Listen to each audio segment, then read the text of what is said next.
ariko ngiye narumewe kabisa.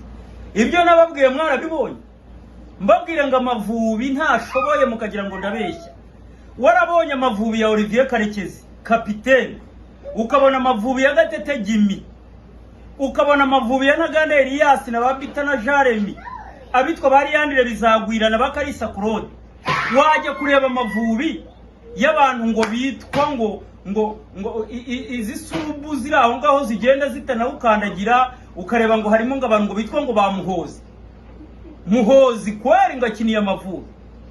Ukareba ngo haje ngo umuntu ngo bita Fiakire mu izamu, warabonye we bita Bebe Muhammad Mose imipira ashyira hari pembeni. Warangiza ukavuga ngo noneho da ngo ministeri ngo ya siporo ngikuriwe n'umudamu bitwa Mimoza, umuntu wacungaga imari uzi kubara iby'amafaranga, wari mu bigo biri aho ngaho ngo za ibintu biri aho by'ubwishingizi za insurance.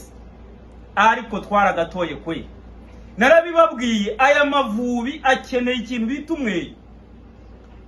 Banyarwandakazi, Amavubi akeneye umweyo.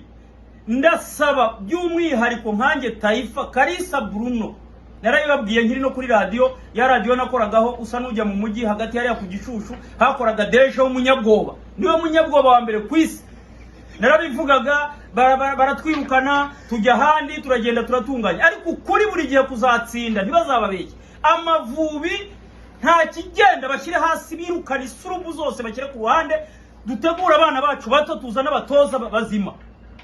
Naho uyu mutoza aratwara amashami. Murakoze.